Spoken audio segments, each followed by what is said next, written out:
Bienvenidos amigos nuevamente a Iglesia Cristiana Bendita Unción. Fue un poquito de tiempo, pero ya estamos aquí. Vamos a iniciar con un esquema que acabamos de diseñar en PowerPoint de el panorama bíblico del fin de los tiempos. Así que voy a pedir que pongas mucha atención porque hemos hecho con mucho amor esto, explicándolo, y vamos a sustentarlo con la palabra de Dios. Amén. Entonces, iniciamos. Vamos a hacer un acercamiento, vamos a iniciar del lado izquierdo. Debo decirte que las flechas en color verde representan ascensos, promociones, avances. Las flechas en color negro representan descensos, es bajar de nivel. Entonces, es importante que lo entendamos así porque de pronto podemos ver un montón de flechas por todos lados, ¿ok? Entonces, básicamente estamos aquí, ahí están los creyentes, los que han creído en Cristo Jesús, de la iglesia pues a nivel mundial. Ok, estamos esperando el momento de la parusía, el arrebatamiento, el levantamiento de la iglesia que está próximo a suceder. Recuerden que hay siete fiestas que Dios estableció para el pueblo judío, de las cuales 4 ya se han cumplido, ya han tenido un cumplimiento con algún suceso o acontecimiento en la vida del hombre, pero está a punto de celebrarse la 5ª fiesta. Ahora, ¿cuándo? No lo sabemos, solo Dios sabe el momento específico, pero creemos que bien puede ser, con una probabilidad muy alta, la fiesta de trompetas. ¿Por qué? Porque la primera fiesta, que fue la Pascua, ya se cumplió justamente en el tiempo preciso.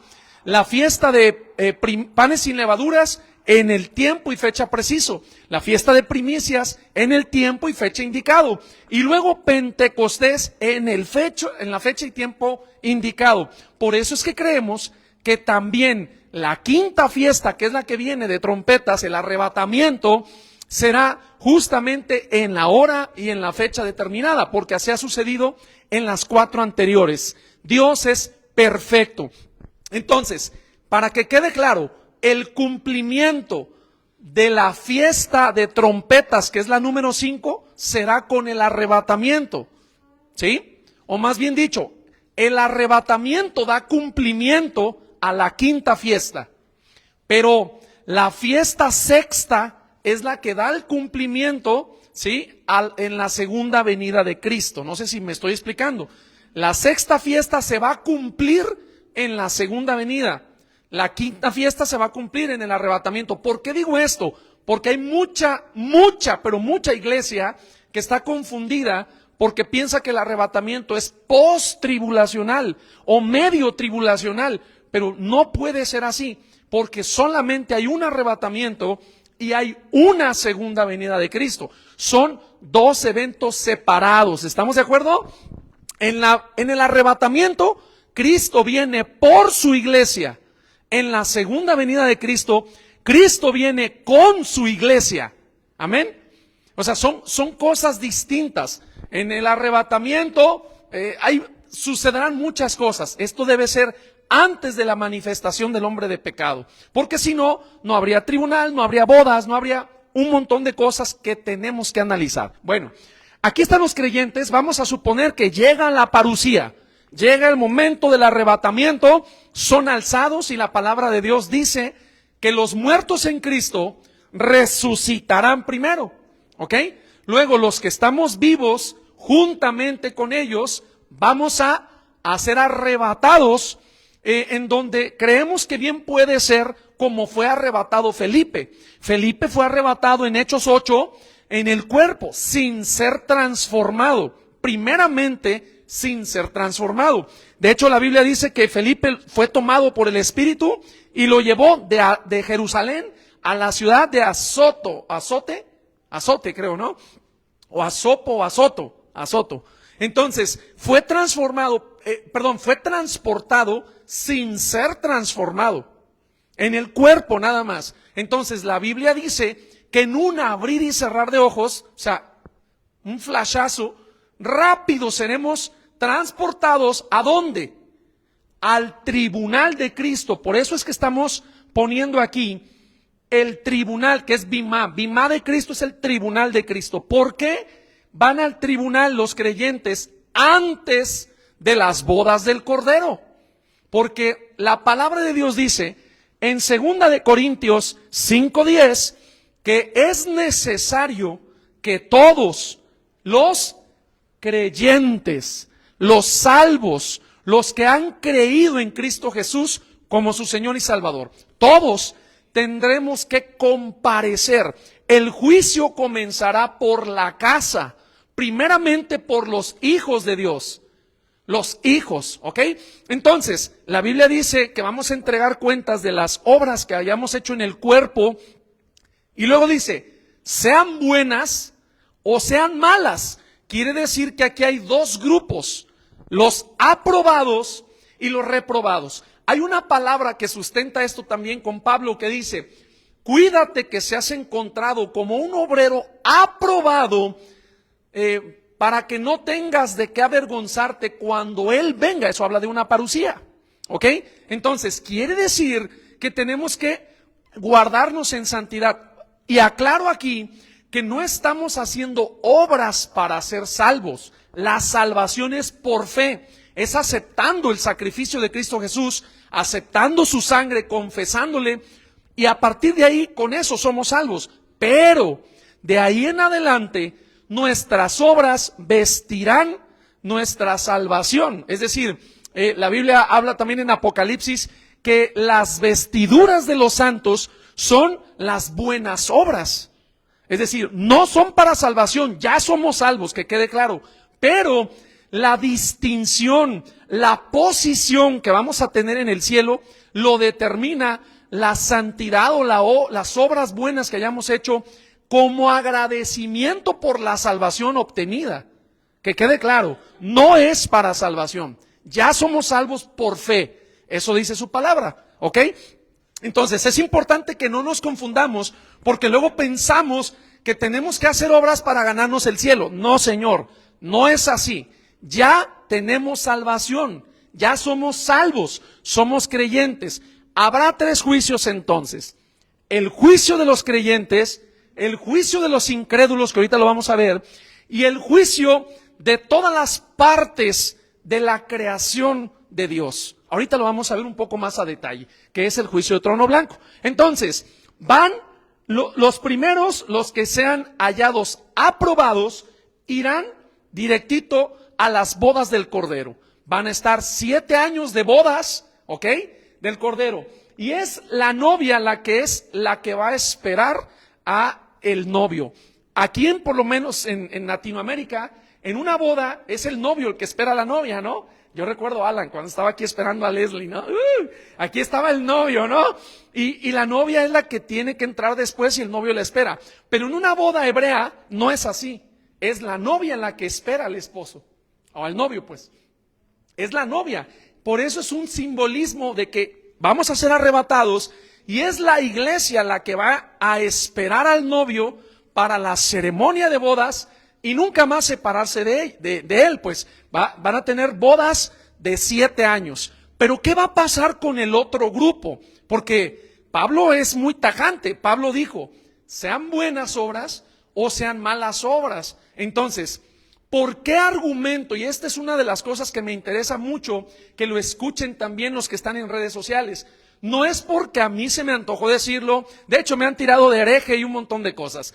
Pero hay una situación que es importante que entendamos. Voy a ser rápido y ahorita que no hay niños. Hay muchas cosas por las cuales tú estás invalidando o es como pisotear. Y quiero decirlo en amor para que no lo tomes tan a mal.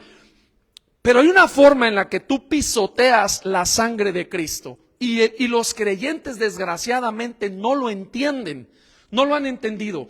¿Por qué? Porque cuando tú aceptas a Cristo Jesús como tu Señor, primeramente digo Señor, y luego Salvador, solamente interpretamos que Cristo es quien nos salvó, pero no quien es nuestro Señor. No sé si se han dado cuenta. La gente se pelea por saber quién va a ser salvo, pero no se pelea por realmente saber quién es verdaderamente su Señor.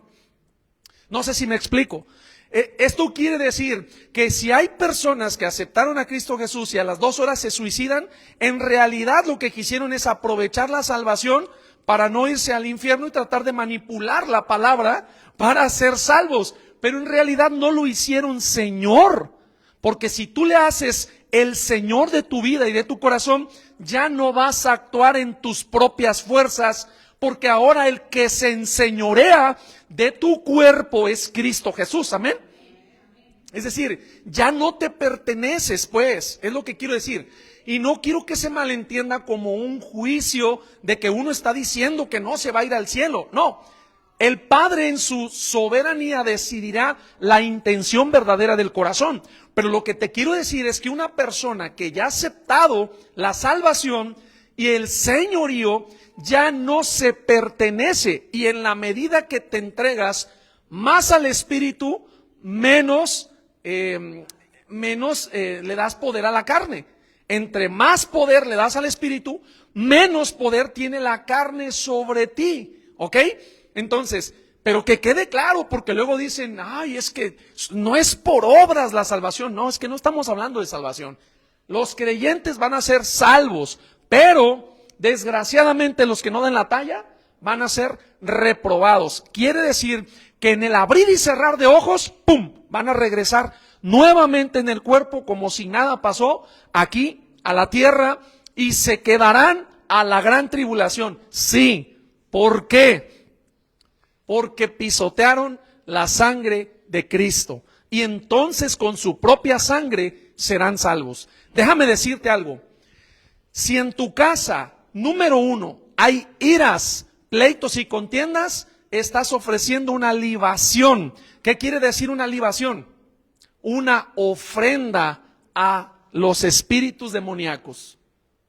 Hay un rango o hay una estructura bien organizada de maldad en el reino de las tinieblas. Entonces, cuando tú tienes en tu casa un pleito, una ira descontrolada, es decir, que no la puedes controlar, entonces ya no estás dándole lugar al Espíritu Santo para que gobierne en tu vida. Se está saliendo de control y eso es una libación, es un alimento, es una ofrenda para espíritus demoníacos que sin darte cuenta los estás iniciando con un altar en tu casa.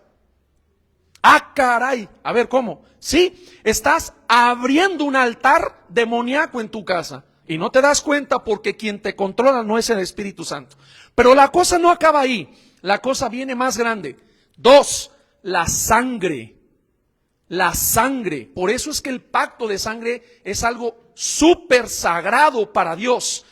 La Biblia dice que el profeta Elías, cuando contendía con los profetas de Baal, decía, el Dios que conteste con fuego, ese va a ser el Dios verdadero.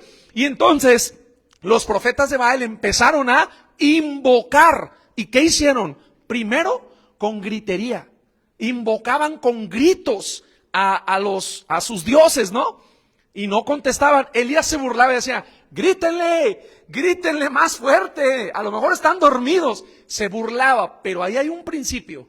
La grita y la ira descontrolada te lleva a presencias demoníacas en rangos cuando no controlas tu espíritu. 2, se cortaban, se tasajeaban la carne para sacar sangre. Cuando hay un derramamiento de sangre, estás abriendo un altar para Dios, para los demonios. Ah, caray. Por eso es que los profetas de Baal empezaban a tasajearse y al derramar sangre en tierra, estaban invocando a otro principado demoníaco. Estaban abriendo un altar. Por eso es que Dios le dijo a Caín, ¿dónde está tu hermano? Y Caín le dice, ¿y yo por qué? ¿A mí por qué? ¿Yo acaso soy guarda de mi hermano? No, es que la sangre clama, la sangre llama, pregunta. Ah, caray. El mismo Dios diciendo que la sangre clama. Hay un pacto. Entonces, cuando en tu casa hay pleitos y de repente se moquetean y hay un derramamiento de sangre, déjame decirte algo, abriste un altar. Abriste un altar. Otra cosa es que te hayas cortado por accidentes o no, pero cuando tú, por causa de una contienda descontrolada, hubo derramamiento, una invocación. Y la otra, adulterio y fornicación. Cuando hay adulterio, hay desprendimiento de sangre en la vagina de la mujer. Y qué bueno que no hay niños. Pero hay un derramamiento, hay un pacto que se hizo con sangre. Estás entregando un pacto de sangre a Satanás. Por eso es importante saber que cuando tú estás en una situación de adulterio o de fornicación, literalmente, amigo, y te lo digo aquí, estás pisoteando la sangre que te salvó, la sangre que te hizo salvo, y más preferentemente para los que ya conocen la verdad, porque Hebreos 10:26 dice que el que peca voluntariamente, habiendo conocido la verdad, ya no hay más sacrificio. El problema es que el creyente no tiene la revelación de lo que está sucediendo. El hijo de Judá, o los hijos de Judá, dice la palabra que vertían en la tierra. Y aquí voy a pasar a la tercer nivel. Otros principados demoníacos no solamente se alimentan de iras y contiendas o sangre, también de semen.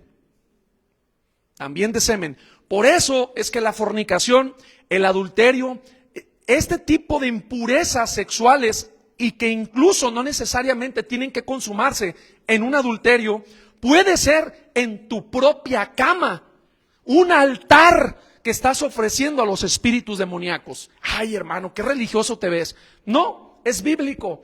Vete a la historia de Mical, cuando por cuidar a David para que no lo matara el rey Saúl, ¿qué hizo? Puso un ídolo en la cama simulando el cuerpo de David. ¿Qué significa esto? Estaba sustituyendo al hombre, al esposo, al varón de su casa por un ídolo.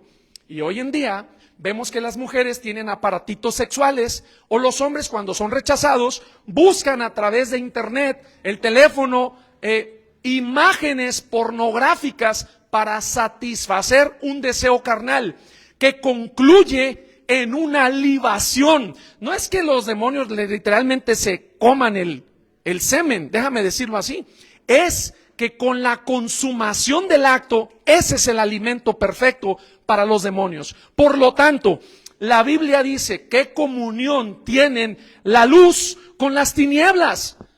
O una fuente no puede echar agua dulce y agua amarga al mismo tiempo. Tú no puedes aceptar la poderosa sangre de Cristo, pero también santa, y luego ir y pisotearla diariamente abriendo un altar en tu propia casa.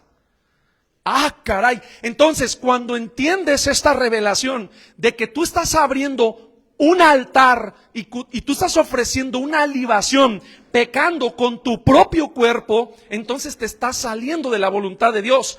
Pablo dice, cualquier pecado puede ser perdonado siempre y cuando son pecados que son externos de la carne.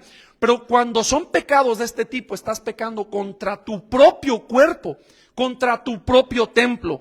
Por eso me tardé un poquito en explicarte que ahorita, y te lo digo con toda autoridad, delante del Dios que me respalda, hay pecado en la iglesia. Hay varones, ministros, evangelistas, pastores, profetas, maestros, que desgraciadamente en la iglesia te van a mostrar una cara, pero en casa el mismo demonio te dice, ándale mijo, se le hace tarde, váyase a la iglesia a adorar a Dios. Aquí te espero. Así te dicen. Aquí te espero. Porque hay pecados ocultos que nunca lo van a confesar. Y mira cómo te lo digo. Y es importante que escuchemos este tipo de palabra, porque a Dios le desagrada, es una abominación. Bíblicamente han muerto gente que despreció, que maldijo a los dioses.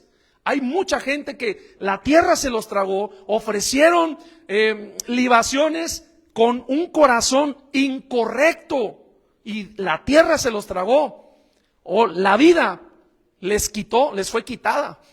Entonces, necesitamos entender que ahorita hay creyentes que han confesado a Cristo Jesús, pero que viven ahí donde nadie los ve, una situación de pecados ocultos que son libaciones al espíritu satánico, a los principados de maldad. Y Dios no ve con agrado eso. Ahora tú puedes decir, es que abogado tenemos para con el Padre a través de Cristo Jesús. Eso es una verdad, pero ninguna condenación hay para los que están en Cristo Jesús. Pero luego dice inmediatamente, a los que no andan conforme a la carne, sino conforme al Espíritu. Y Pablo te regala 3 consejos. Someteos a Dios, resistid al diablo y él huirá. Entonces, ¿sí se puede tener control? Sí, pero en tus propias fuerzas nadie puede, sino en el nombre de Jesús. Solamente es a través del Espíritu Santo, como cada quien tiene poder. Mira, Jesús estaba debilitado, estaba 40 días sin comer, ayunando, pero él sabía que una manera en la que puede como hombre resistir es, escrito está. Escrito está. A lo mejor en mi cuerpo me siento de la patada, ¿verdad? Ya tengo hambre. Pudo haber sentido eso el maestro, pero él dijo, escrito está. Al Señor tu Dios adorarás. Y también la palabra dice que sí podemos llevar cautivo todo pensamiento a la obediencia a Cristo. Es decir, sí se puede. Cristo Jesús nos lo demostró. Una cosa es pecar y la otra es vivir en iniquidad. Proverbios 11:8 dice, el justo será librado de la tribulación. El justo será librado de la tribulación, mas el impío entra en lugar suyo. Y cuando pensamos en el impío, automáticamente pensamos en los de afuera. Pero ¿qué crees? El que practica la iniquidad es el que tiene un pecado repetitivo, oculto, que el mismo pecado ya se enseñorea y lo controla. Ah, caray. Sí, Señor. Entonces, quien te controla ya no es el Espíritu Santo. Quien ya dejó de ser tu Señor, no solamente tu Salvador, ¿verdad? No estamos hablando de salvación, sino de tu Señor. El señorío de tu cuerpo ya no lo tiene Cristo Jesús. Perdóname que te lo diga, el señorío lo tiene Satanás. Pongámosle ya palabras claro, como va pues, clarito, ¿no? Entonces, el impío entra en lugar suyo y pensamos que es el de afuera. Pero esto es el creyente que no tiene una revelación y un entendimiento de justicia. Pablo dice, y renovaos con el espíritu de vuestra mente, que presentéis vuestros cuerpos en sacrificio vivo. Es decir, no es tan fácil, pero en Cristo todo lo podemos. Bástate mi gracia, porque mi poder se perfecciona en tu debilidad. No pisoteemos. Ahora, no estoy hablando de hacer obras para ser salvo, sino para hablar del Cristo que nos ha redimido, que nos ha salvado. Entonces, sí habrá reprobados que desgraciadamente con su propia sangre, porque pisotearon la sangre poderosa y santa de Cristo, tendrán que pagar sangre por sangre, siendo decapitados, si quieren tener la oportunidad en el milenio de restauración y paz. Por eso es que el milenio es de restauración, porque hay cosas que sinceramente, aún siendo creyentes, no están bien. No están bien. No habrá alguien que diga, no, la verdad, sinceramente, yo soy bien adúltero, bien fornicario, cada rato estoy metido ahí. Nadie te va a decir eso. No, eso no procede. Es mejor agarrar la piedra y tirarle a Tony, ¿verdad? En este caso. Entonces, es una verdad que necesitamos entender, mis hermanos, a ustedes que nos están viendo y también los de casa. Entonces, hay 2 grupos, vamos a ver ahí un poquito. Los reprobados, luego los aprobados, que pasan directo a las bodas del Cordero, que se cuidaron en santidad. Y más abajo vamos a ver que hay otros 2 grupos. ¿Por qué? El periodo de la gran tribulación son 7 años. 7 años que van a suceder como nunca han sucedido en la vida del hombre. Entonces, ¿habrá salvos nuevos? Sí, Señor. ¿Por qué? Porque se van a acordar de ti y de mí. Yo me acuerdo que me hablaba de Cristo, mi hermano, y ya no está. Quiere decir que sí es cierto, Cristo vino, y entonces van a creer. Habrá una persecución increíble, pero van a creer, y muchos de ellos van a morir decapitados. Por eso puse muertos o vivos. El problema, ¿cuál es aquí? Que los nuevos salvos serán salvos una vez que ya ha pasado el tribunal de Cristo. Entonces la pregunta es, si todos vamos a ser juzgados por nuestras obras y el tribunal ya sucedió con los creyentes, ¿quién va a juzgar a los nuevos salvos? ¿Quién los va a juzgar? Porque entonces aquí creyeron, pero ya pasó el bimá. Entonces, ¿quién los va a juzgar? Bueno, si mueren, hay una parte en la Biblia que dice que se van a perder los 1000 años. Entonces, se van derechito al juicio del trono blanco. Ahí serán juzgados junto con las obras de la tierra, la creación de Dios. Por eso es que tiene que haber otros 2 juicios. ¿Por qué no se van al juicio de las naciones? Porque el juicio de las naciones es únicamente para incrédulos. Ahí no entran creyentes, ahí no van a ir salvos, ahí no, porque ese juicio de las naciones será el chillar y tronar de dientes, porque habrá dolo, habrá congoja, habrá miedo, habrá terror, porque van a ver al Creador como tal y te va a decir, fuiste pesado y fuiste hallado falto al lago de fuego por una eternidad. Y entonces los incrédulos, estos son de los de acá, que en la gran tribulación, aún viendo todas las cosas terribles que habrán de suceder, habrá gente que no va a creer en Cristo Jesús y va a morir, va a morir. Entonces, al morir los incrédulos, van derechito al juicio de las naciones, porque ese es para incrédulos. Ahí es donde la Biblia dice que existirá la muerte segunda, porque también hay otra que está escrito que el hombre muera una sola vez y luego el juicio. Eso es lo que está pasando, muere una sola vez, se va al juicio, ahí está cumplida la palabra, pero de ahí, del juicio de las naciones, derechito van, ya enjuiciados por las obras que tuvieron, por no tener fe, por no haber aceptado la sangre de Cristo, se van al lago de fuego. Esa es la muerte segunda, ¿ok?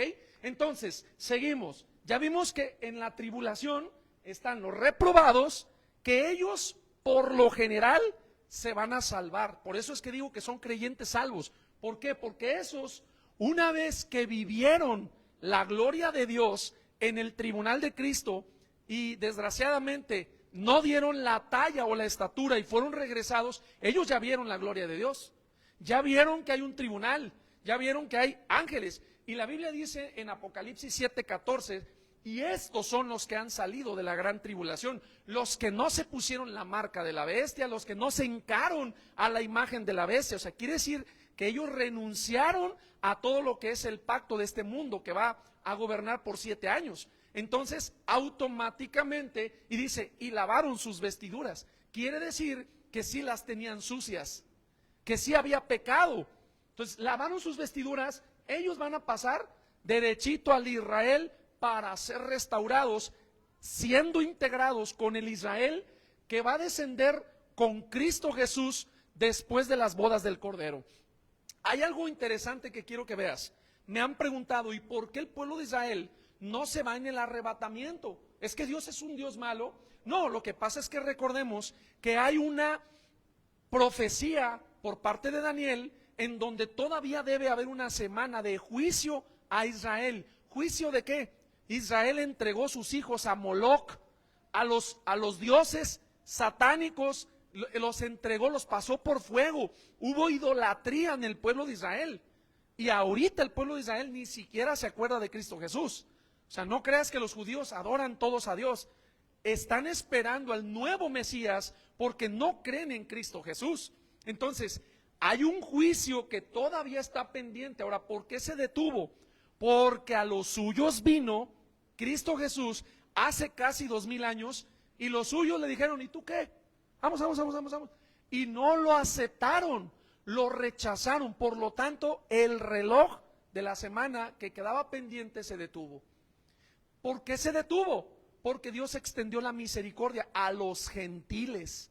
Ahora dijo, ahora como los hijos, los que yo quería salvar, no me reconocieron, les voy a dar la oportunidad durante 2000 años a la iglesia. Por eso se le conoce el tiempo como la edad de la iglesia. La oportunidad para que ahora tú y yo, por fe, aceptemos a Cristo Jesús mediante una confesión. Y entonces tengamos la oportunidad de ir al mismo paraíso, al cielo que Dios determinó. Ahora, aquí hay otra situación. El cielo, el paraíso, la gloria de Dios y la gran Jerusalén son 4 lugares diferentes, que quede claro. Así como el Hades, el infierno, el abismo y el lago de fuego, son 4 lugares diferentes. 3 de ellos son momentáneos, de tribulación momentánea, y uno de ellos es el eterno. Del mismo modo con las cosas de Dios, la gran Jerusalén es el lugar eterno, donde incluso la misma muerte se va a ir. Ya no va a estar la muerte, no habrá muerte, seremos eternos. Pero por eso es la confusión cuando el malhechor que muere con Cristo Jesús, y Cristo Jesús le dice, de cierto te digo que hoy estarás conmigo en el paraíso, no es la gloria de Dios, no es el paraíso, no es la gran Jerusalén, no, es un lugar momentáneo de paz, porque todavía no han sido enjuiciados. Todavía no han sido enjuiciados. ¿Quiere decir que el malhechor va a despertar para ser juzgado? Sí, porque fue el primer salvo a partir de Cristo Jesús. El punto es que duerme, pudiéramos decir que sí, pero él está en el paraíso, es un lugar destinado de paz, de remanso, de calma, a diferencia de quien muere sin Cristo. Gracias, socio. Es que ahora somos socios, mi esposa y yo. Nos asociamos con Dios. Es que debemos entender eso. El que muere sin Cristo, no creas que duerme y descansa. Ya está en el infierno. Pero es un lugar de tormento momentáneo porque todavía no ha sido enjuiciado. Por eso es que dice la palabra que los incrédulos van a ir al juicio. Aquí van a ser pesados, van a ser faltos, y entonces el juicio los va a mandar al lago de fuego, que es la muerte segunda. Pero mientras que se despiertan a juicio, ya están en un lugar de tormento, que es el infierno. Es la antesala. Entonces, por eso es que hay cosas que de pronto como que no las entendemos o no las asimilamos mucho. Bueno, entonces ya vimos la gran tribulación, que tiene los reprobados, que son salvos, porque ¿sabes cuál es el problema? Que nos enseñaron desde niños que el arrebatamiento es el cielo. ¡Wow! Pero el arrebatamiento es el medio que nos lleva al tribunal de Cristo. Y de ahí, sí, seremos salvos. Yo no digo que no vamos a ser salvos, pero las obras de santidad posteriores a tu salvación determinan si te vas a las bodas del Cordero o si te regresas. Perdóname, pero a mí me dicen, ¿dónde dice que van a ser regresados? Mira, vete a Apocalipsis 3:5. Ahí te voy a demostrar cómo es que la cosa cambia. 3, versículo 5. El que venciere, di conmigo el que venciere. El que venciere será vestido de vestiduras blancas. El que venciere. Pregunto, ¿y el que no venciere? No tendrá vestiduras blancas. Pero luego fíjate lo que dice. Y no borraré, di conmigo, no borraré su nombre del libro de la vida. Quiere decir, a ver, ¿cómo está el rollo? Quiere decir que el que no venciere no va a recibir vestiduras blancas, y sí va a ser borrado, porque es un versículo condicional, no es un versículo general, es un versículo condicional. Dice aquí, el que venciere, quiere decir que el que no permanece hasta el fin no será salvo. Y Pablo dice, mas el que persevere hasta el fin, este será salvo. ¿Ok? Entonces aquí habla de que el que venciere será vestido y no se le borrará su nombre del libro de la vida. Ahora vete a Primera de Juan 2:28. Primera de Juan 2:28 dice, y ahora, hijitos, ¿a quién le está hablando Pablo? A la iglesia, a creyentes, a hijos de Dios. Hijitos, permaneced en él. Y luego dice, para que cuando se manifieste, esto es la parusía, la venida del Señor, el arrebato, tengamos confianza, que es lo contrario de lo que tuvo Adán y Eva cuando estaban en el huerto. Adán y Eva tuvieron miedo.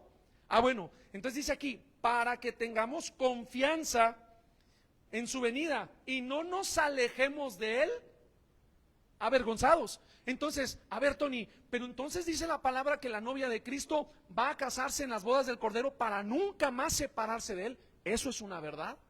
Pero ¿quién te dijo que vas a ir a las bodas si no tienes las vestiduras limpias? Y no estoy hablando de salvación. Vas a ser salvo, pero probablemente te vas a integrar en el milenio de paz, no en las bodas del Cordero, porque ese es el pleito eterno, que todos alegan que como ya eres salvo y como Cristo Jesús abogará delante del Padre por ti, entonces todos merecemos estar en las bodas del Cordero. La pregunta es, y aquí viene la gran pregunta del millón, entonces, si Cristo Jesús nos va a justificar como limpios, aún teniendo obras malas, como dicen, que así está en la palabra, entonces si Cristo Jesús nos va a justificar por obras buenas, siendo malos o siendo pecadores, entonces la pregunta es, ¿quiénes son los que van a ser juzgados por obras malas? Si Pablo dice que hay obras, hay creyentes con obras buenas y hay creyentes con obras malas, entonces la pregunta vuelve a suceder, si nosotros, siendo pecadores, como dicen los salvos siempre salvos, vamos a ser justificados por Cristo Jesús delante del Padre como buenos, la pregunta es, ¿quiénes van a ser juzgados como malos? Porque no van a ser juzgados acá son para incrédulos. En este juicio son incrédulos, no es para creyentes. Y yo estoy hablando del juicio de los creyentes, en donde ahí hay dos grupos de creyentes, los buenos y los malos, pero creyentes, salvos al final de cuentas. Nadie ha podido contestar esa pregunta, nadie. Porque sí es cierto, la Biblia dice que abogado tenemos para con Dios a través de Cristo Jesús, pero para los que andan en el Espíritu, no para los que andan en la carne. Es que el problema es que no leemos lo que sigue, pues nada más nos satisfacemos con esto ya, perfecto, ya estoy del otro lado, pero no, lo que nos conviene, pero no leemos realmente lo demás, el contexto. Tratamos de acoplar a lo que nos gusta, ya con eso nos damos por bien servidos, pero la Biblia no dice eso. Entonces es importante que lo entendamos. Luego, después de 7 años, viene Cristo Jesús. Hay la famosa batalla en Armagido, que es ese valle de Armegido, que está en Israel, una extensión grande donde estuvo una ciudad, ahorita solamente es un valle. Ahí va a tener la lucha contra todas las naciones, ¿sí? Las que no creen, Gog y Magog y todo este rollo. Y luego pondrá sus pies en el templo de Jerusalén, pero aquí ya viene con su esposa, la iglesia. Ya viene con sus ángeles, arcángeles, serafines, querubines, ya viene con todo el ejército celestial. Entonces va a posicionarse en el monte y luego ejecuta la guerra, e inmediatamente después de la guerra viene el juicio. ¿Por qué? Porque Dios no quiere tratar ya con los que no creyeron en Él. Ya no quiere tratar ni con Él ni con Satanás, porque será amarrado. Ya no habrá pensamientos destructivos, no habrá tentación. Y mira cómo te digo, la tentación ahorita es válida. Fíjate cómo te lo digo, pero no estoy diciendo que es el permiso para pecar. No me malentiendas. La tentación es válida. ¿Por qué? Porque Satanás no va a dejar de tentarte. Mientras exista suelto, no va a dejar de tentarte. Sería una mentira decir, ay no, a los cristianos no los toca Satanás. Mentira, te ataca todo el tiempo con pensamientos. La consumación del pecado, esa sí es cosa tuya. Entonces, para que me entiendas, porque luego te puedes quedar con la primera parte, la tentación es válida, no la vas a hacer a un lado, Satanás va a estar ahí todo el tiempo, pero en ti está, en la medida que tenemos intimidad con el Creador, en el Espíritu, nos fortalecemos, le podemos decir, hey, escrito está, decido no pecar, decido llevar ese pensamiento cautivo a la obediencia a Cristo. ¿Ok? Entonces, Vamos ahora al milenio. Ya los salvos vivos pasan, que yo no creo que vaya a haber un salvo vivo. ¿Por qué? Porque andar huyendo 3 años y medio sin comer, sin poder comprar ni vender, es terrible. Te van a perseguir, porque todo aquel va a tener que estar marcado en el sistema bancario. Y el que no esté marcado te van a ver como un posible hacker. Este me puede hackear porque no está, la computadora no lo registra, no lo escanea, me puede hackear, me puede robar mi dinero. Es una persona, mátenlo. Es una persona, wow, non grata, no lo quiero aquí. Entonces vas a ser perseguido, mano, los que se queden. Entonces, aquí ¿habrá nuevos creyentes? Sí, Señor, porque van a procrear. Va a haber procreación de niños nuevos, niños que van a nacer y que no vivieron el tiempo de la tribulación. Por lo tanto, serán nuevos creyentes. La diferencia es que ahora el Espíritu Santo los va a enseñar, va a ser su maestro. Ya no habrá tentación, ya no habrá tanta justificación para ser incrédulo si el Espíritu Santo te está enseñando. Pero, ahí viene el pero, habrá todavía libre albedrío. Los nuevos niños van a decidir si obedecen a Dios o no, aunque ahora no habrá excusa, tienen todo a favor. Pero la Biblia habla que después de los 1000 años, Satanás va a ser suelto por un breve tiempo, va a volver a envolver a las naciones y se vuelve a mencionar Gog y Magog, pero no es el Gog y Magog de ahorita, es el Gog y Magog de 1000 años después, que habla de gentes, naciones que también van a decidir no estar a favor de Dios y van a levantarse en contra, pero ya Dios ya no va a tener misericordia. La Biblia dice que pum, rápido, a una orden simplemente van a ser muertos y enviados al lago de fuego. Ya Dios no va a batallar con eso, ¿ok? Ahora vamos a ver, los incrédulos van al juicio del trono blanco. ¿Por qué? Porque también pasa lo mismo.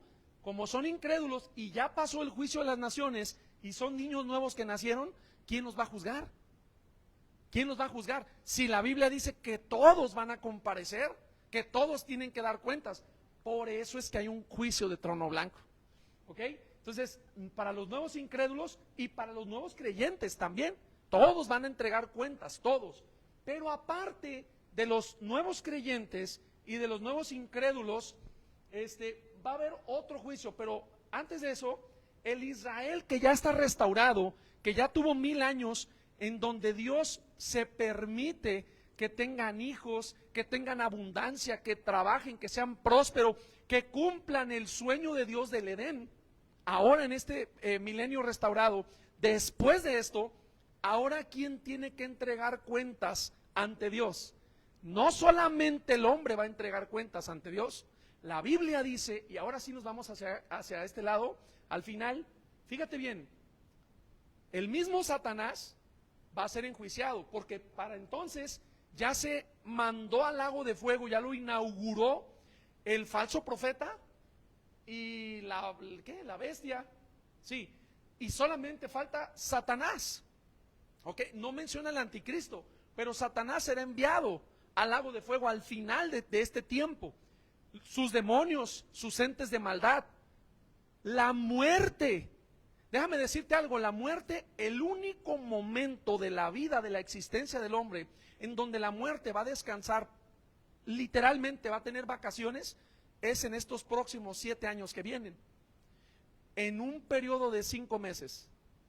Solamente en 5 meses no habrá muertos, nadie se va a morir, nadie en 5 meses, porque la Biblia dice que los hombres anhelarán matarse.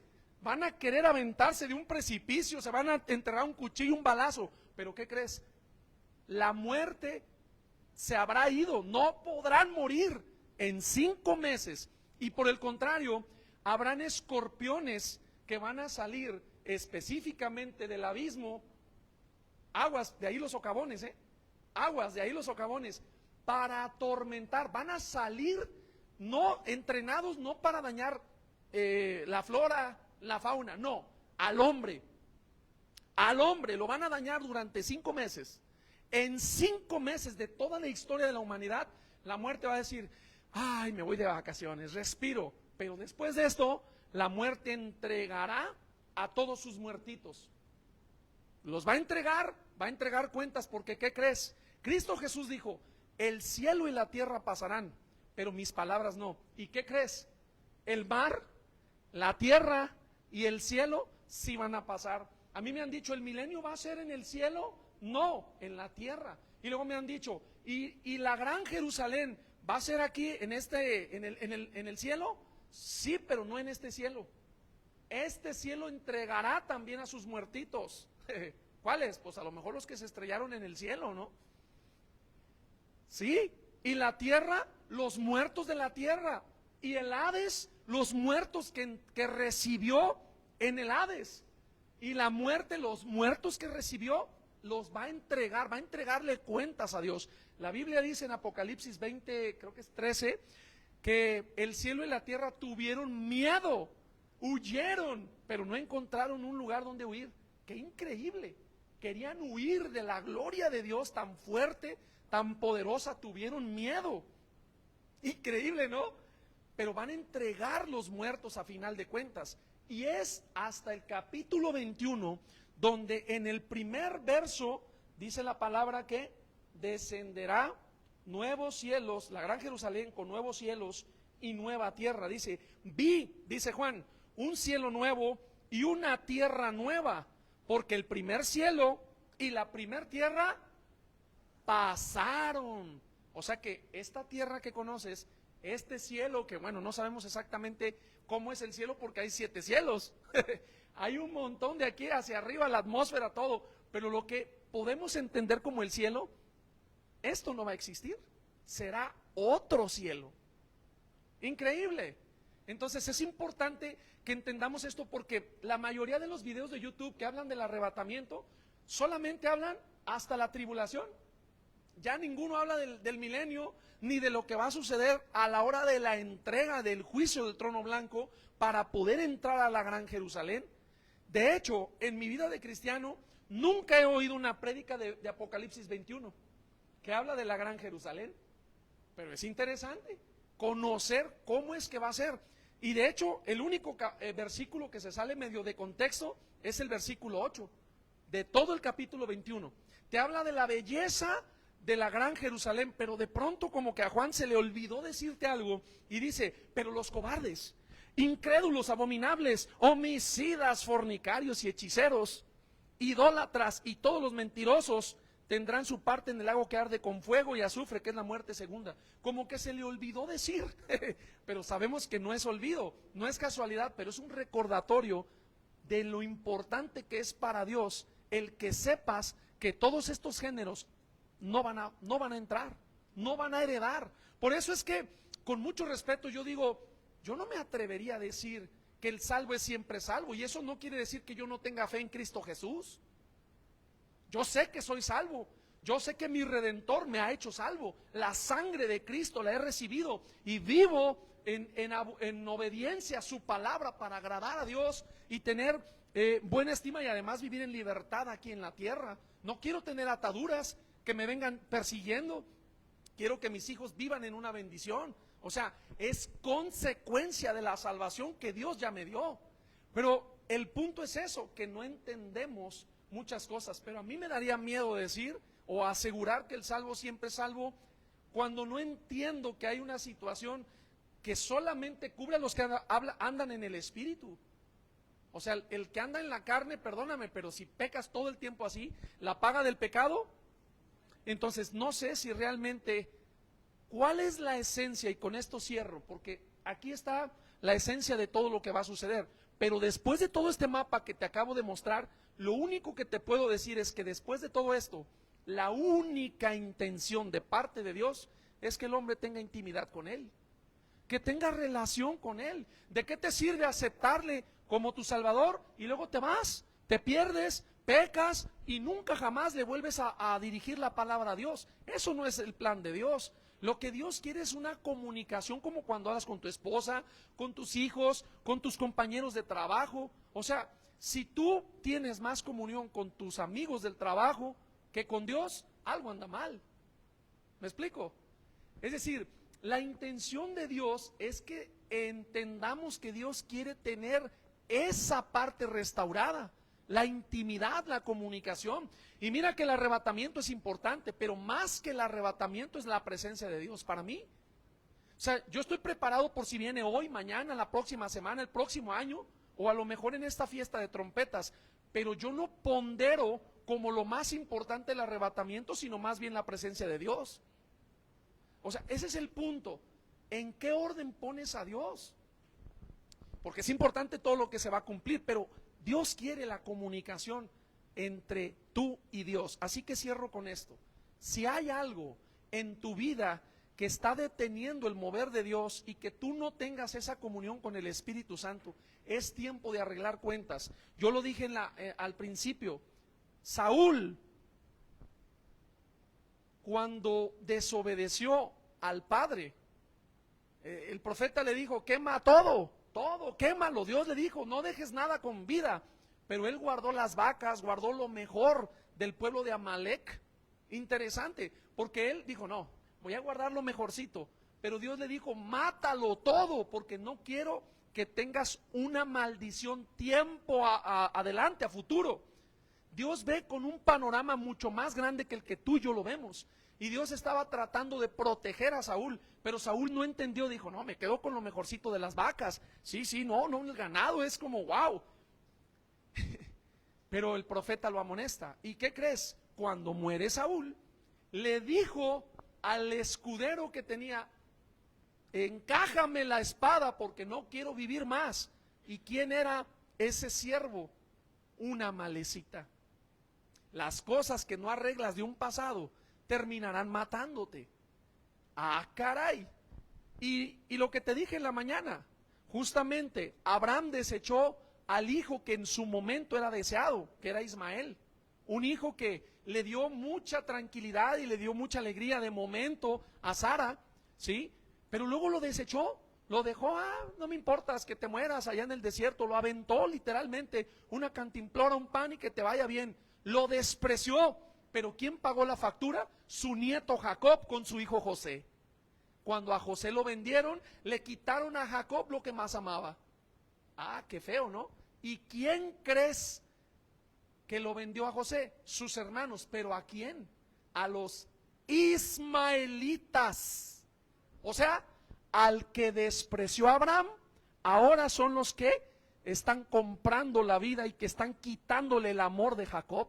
En otras palabras, es Jacob el que pagó los platos rotos de lo que no arregló su abuelo Abraham tiempo atrás. Por eso lo que te digo es que hay maldiciones generacionales que si tú no aprendes a cortar del pasado, te van a perseguir para matarte, para desviarte del propósito que Dios puso en tu vida.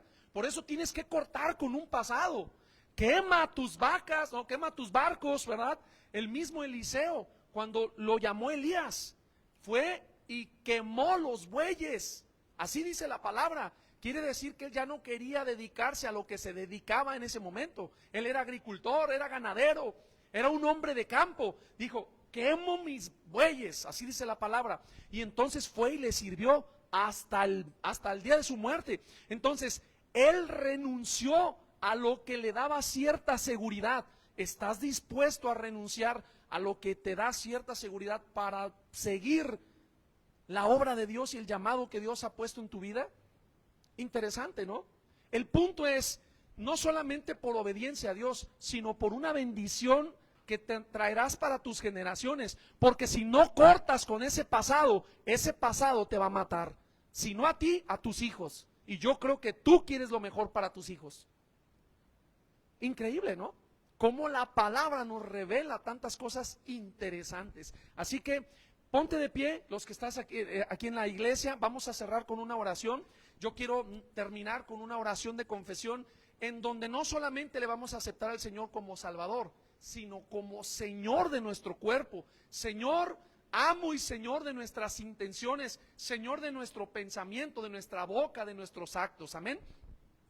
Yo voy a hacer una oración, pero tú puedes hacer la tuya si me estás viendo. Padre, en el nombre de Jesús yo te doy gracias por la revelación de tu palabra. Señor, he entendido que el sacrificio que hiciste por mí en la cruz del Calvario es algo glorioso, es algo que lo tengo que cuidar y valorar. Yo sé que la salvación es por gracia, es por fe, simplemente aceptando tu palabra. pero yo quiero anhelar no solamente ser salvo de panzazo, sino que yo quiero honrar tu vida, Señor. Cuando tú le dijiste a Jesús, este hijo amado, este es mi hijo amado con el quien tengo complacencia, lo único que estabas haciendo es una distinción, porque todos somos tus hijos, por adopción o por creación, pero tú estabas distinguiendo del que realmente estaba haciendo la voluntad. Entonces yo quiero ser hijo, y hijo amado, un hijo del cual tú tengas complacencia, que tú digas, te acepto, eres hijo amado, te quiero, te amo, hijo, porque estoy orgulloso de ti. Entonces, yo sé que ya soy salvo, pero en este momento acepto, Señor, ese sacrificio, esa sangre que tú diste al entregar, al morir por mí. Pero yo te quiero pedir algo especial. Yo te quiero pedir que seas no solamente mi Salvador, sino el Señor de mi vida, quien controle mi destino, quien ponga la revelación a través de tu Espíritu Santo en mi forma de pensar, en mi forma de hablar. Cambia mi forma de hablar, cambia mi sentir, las intenciones de mi corazón. Sálvame, Señor. Yo declaro que acepto tu salvación, acepto ese sacrificio que tú le hiciste, y yo de aquí en adelante me dedico a vivir para honrarte, Señor, para vivir de acuerdo a tu palabra. Te doy gracias por ese regalo que me acabas de dar de la salvación. Creo en ti, te pido que de aquí en adelante bendigas a mi familia. Corto con ese pasado que me había atado, corto con ese pasado, y te doy gracias por la bendición de la salvación. Así que vamos a cerrar la grabación. Recuerda que estamos cada domingo en punto de las 12 horas, hora de México, para que recibas una bendición. Y a todos los que están aquí en casa, de verdad, gracias, qué padre oportunidad de poder